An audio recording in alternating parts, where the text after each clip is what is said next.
मैंने बहुत सारे होम्योपैथ्स को सुना है कि यार केस में तो कुछ मिला ही नहीं, इतना मैंने सवाल किया पर केस में तो कुछ मिला ही नहीं, अब क्या दवाई दूँ। Case taking is the most difficult and annoying task. अगर ये सोच आप भी रखते हो, अगर आपको भी लगता है कि बहुत बार ऐसा होता है कि केस में कुछ मिलता नहीं, अब कैसे हम लोग सिमिलम फाइंड आउट करें, तो ये वीडियो है। तो आज का जो वीडियो है, इस वीडियो में मैं आपके इसी डिफ़िकल्ट टास्क को बहुत सिंप्लीफाई करने वाली हूँ। आपको एक ऐसा सॉल्यूशन देने वाली हूँ जिससे आप कभी नहीं बोलोगे कि केस टेकिंग डिफ़िकल्ट है या केस में कुछ मिला नहीं। तो वीडियो को शुरुआत करते हैं।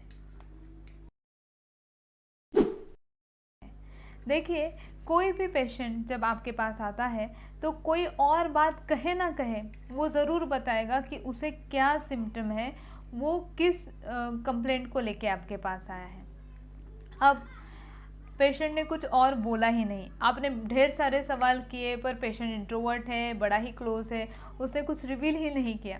बस उसने इतना ही बताया कि मुझे शोल्डर पेन है। Let's take example of shoulder pain. तो सिर्फ उसने उसका सिम्टम बताया। तो सिर्फ सिम्टम सुन के उसकी केस कैसे सॉल्व की जाए। देखिए, एक वर्ड है, एक टर्मिनोलॉजी है, psychodynamic. What is psychodynamic? It suggests that mind and body are dynamically connected.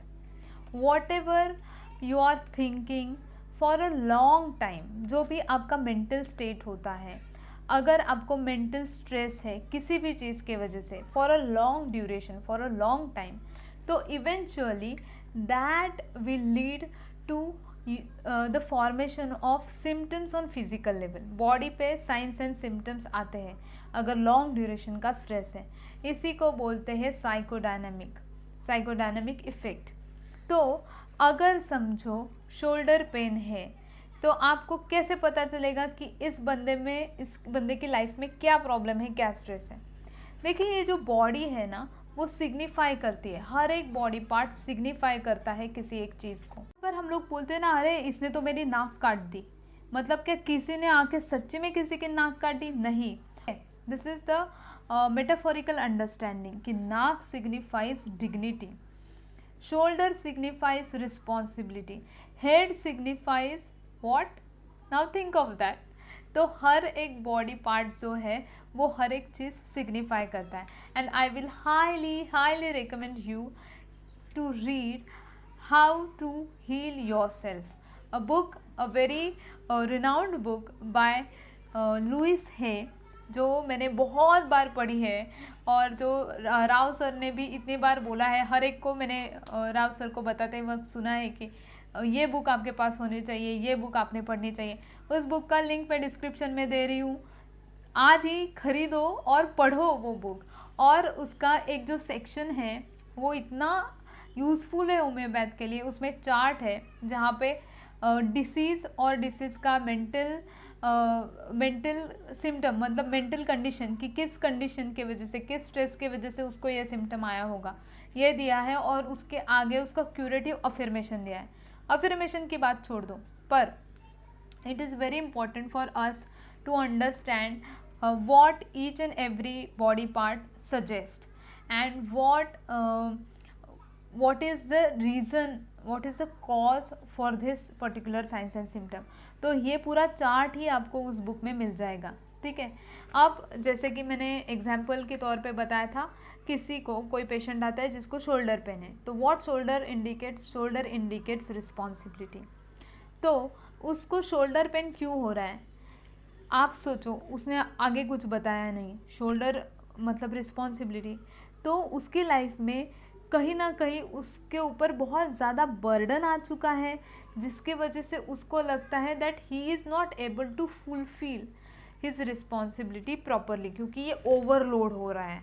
तो आप उसको डायरेक्टली पूछ सकते हो कि बहुत बर्डन चल रहा है क्या, बहुत स्ट्रेस में हो क्या। तो पेशेंट को लगेगा कि अरे ये डॉक्टर को तो ऑलरेडी पता है, तो वो अपने आप आगे की बात आपको कहेगा।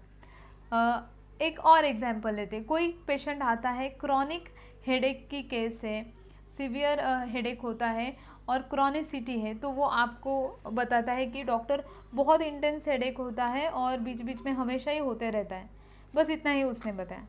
तो आप उससे क्या सवाल पूछोगे? You have to frame your question in such a way कि पेशेंट को आगे आपसे वो बात शेयर करने में आसानी रहे। डायरेक्टली उससे पूछो, ये मत पूछो कि कितने इंटेंसिटी में होता है, कितने दिनों के बाद होता है, ये बाद में पूछना है तो पूछो, पर केस टेकिंग के लिए क्या इंपॉर्टेंट है, उससे पूछो कि आपके लाइफ में आपका हेडेक कौन है, कौन आपके लाइफ में आपका सिर दर्द बना है। ऐसा मैंने बहुत सारे पेशेंट्स को पूछा है और वो पेशेंट हंसते थे, पेशेंट को लगता है डॉक्टर को कैसे पता चला, और वो अपने आप फिर केस डिस्क्लोज कर देते हैं, अपने आप फिर वो केस ओपन अप हो जाती है आपके सामने बिना एक्स्ट्रा एफर्ट्स। और ये ही तरीका मैं हर एक केस में ज़्यादातर यूज़ करती हूँ और आपको भी मैं रेकमेंड करती हूँ, ज़रूर करिए। आपको कभी नहीं लगेगा कि यार केस में तो कुछ मिला ही नहीं, पेशेंट ने तो कुछ बोला ही नहीं। पेशेंट बोलते हैं, बस आपको उन्हें बुलवाना आना चाहिए, उनसे चीज़ें बुलवाना आना चाहिए। तो be receptive, be intelligent in framing the question to be asked to your patients, and do buy that book and read it, and you will be pleased to find that chart। ठीक है, तो ज़रूर book खरीदिए और पढ़िए। और आज का सेशन अच्छा लगा है ना, तो लाइक करिए, चैनल को सब्सक्राइब करिए और शेयर करिए।